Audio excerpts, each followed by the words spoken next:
This is Tomonews for Tuesday, June 6th. American au pair in Vienna found dead in an apparent homicide. American au pair in Vienna found dead in an apparent homicide. American au pair in Vienna found dead in an apparent homicide. An American woman who was working as a nanny and studying German in Vienna, Austria, was found lifeless in her pitch-black apartment on Tuesday. Worried, her employer called the police when 25-year-old Lauren Mann never showed up for work on Tuesday.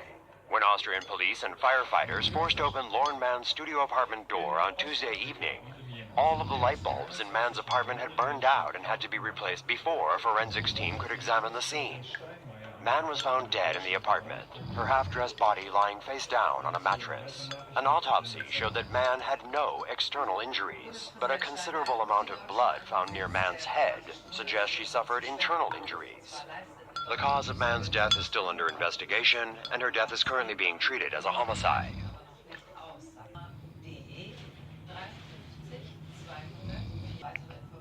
Smirking murderer attacked in court. In the summer of 2013, Michael Madison tortured, raped, mutilated, and murdered 3 women in East Cleveland. One of his victims was 18-year-old Sherelda Terry. In an incident that's captured the sympathy of many, this young woman's father attacked her smiling, remorseless killer in court at his sentencing on June 2nd. Sherelda's dad, Van Terry, was offering a final victim's impact statement before the judge imposed sentence on Michael Madison when this happened.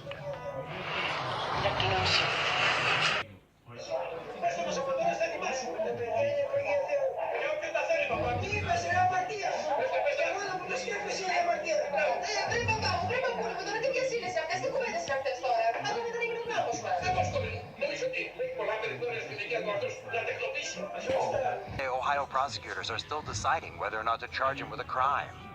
Most of us will no doubt side with Terry and hope he faces no punishment for trying to wipe a sadistic grin off the face of a sadistic serial killer.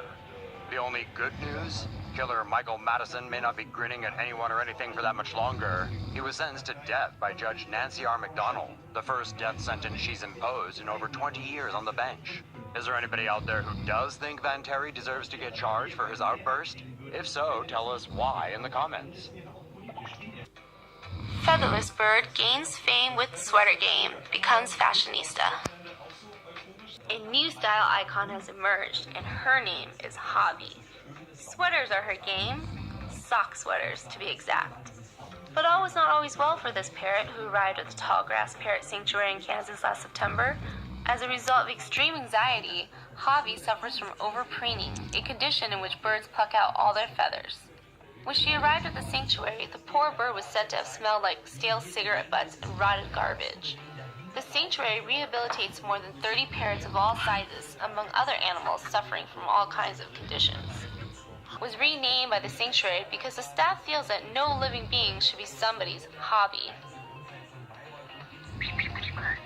You are a pretty bird. Hobby was then given a new look by Sock Buddy, a Canadian company that turns ordinary socks into stylish parrot wear. And these bad boys aren't just about fashion.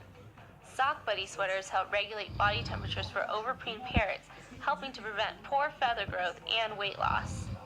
From tie-dye to classic white sweaters, Sock Buddy has been Hobby's go-to designer. And turns out she's not the only one. Apparently, sweaters are now hot in the bird world. How chic. Seattle pervert gets beat down after trying to kidnap little girl at a park. Listen up, perverts. Seattle is the wrong city for you. Convicted sex offender Jesse Brisbane learned that lesson the hard way when he tried to kidnap a kid from Benefit Park in Beacon Hill over the weekend. Brisbane approached a 6-year-old girl and tried to get her to leave with him, but the girl wisely refused. Brisbane then grabbed the child's hand and attempted to drag her out of the park. Quick-thinking kids and adults at the park banded together, and a group of about 20 individuals chased the man until the girl managed to get free. The crowd, which by this time included the little girl's father, then beat the would-be kidnapper until he surrendered. After which the girl's father demanded Jesse Brisbane use his own cell phone to call the police and report his own crime.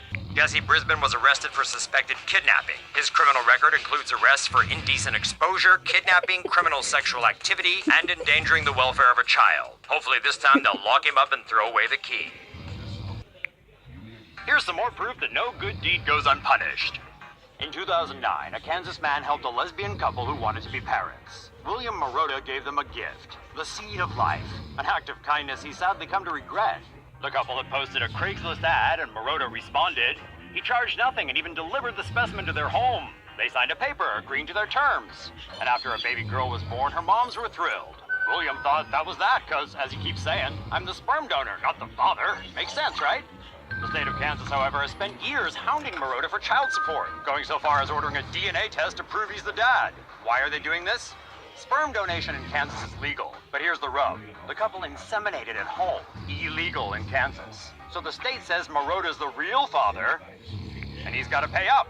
After 8 years together, Angela Bauer and Jennifer Schreiner broke up. They agreed to continue co-parenting the little girl, as well as other children they're responsible for. The sperm donor saga only began after the little girl's mom got sick and applied for benefits. The state required the biological father's name and then began pursuing him. None of the individuals involved in this case are asking anyone for anything. The former couple is not seeking financial aid. The sperm donor is not seeking parental rights. Kansas is wasting resources because a couple self-inseminated at home. Isn't that how most of us came to be? Why is artificial insemination so special? William Marotta says he didn't know they were going to DIY his donation, but in any case, why should he be held responsible? Marotta said he's fighting this out of principle and will take his appeals. A GoFundMe page has been set up to help pay Marotta's mounting legal bills. Like this video? Don't. Spanish Clinic unveils the Baby Pod, a very intimate music player for your fetus. If you've been trying to play Mozart to your unborn child with one of those strap-on belly music player devices, it's probably not working. Why? Babies in the womb can just barely hear muffled sounds through the abdominal wall. There is, however, a way your fetus can hear tunes crisp and clear, if you're okay with, well, going deeper. A fertility clinic in Spain has developed the Baby Pod, a speaker that's inserted into the vagina like a tampon, and then connected to a music player. A fetus is protected by amniotic fluid, a membrane, the uterine wall, and the vaginal wall. Distorted audio can pass through these layers, but the developers of the Baby Pod say research shows clear sound to the womb is only possible via the vagina. The Barcelona-based designers of the device, the Institut Marquez Clinic, recommends using Baby Pod after the 16th week and for a maximum of 20 minutes each time. The speaker's top volume is 54 decibels. Users of the device offer testimonials, saying ultrasound scans show their babies appear to move their mouths or respond to music coming from an inserted Baby Pod. Baby Pod costs around $160, and parents can listen to the same sounds as their baby by using split headphones which hang out of the vagina. A non-Bluetooth using smartphone app controls the Baby Pod, and the clinic reassures customers that the Baby Pod will not have adverse effects on the child, noting that even vibrating sex toys are safe for use during pregnancy. So, moms, it's time to introduce your unborn little one to your favorite Adele tracks.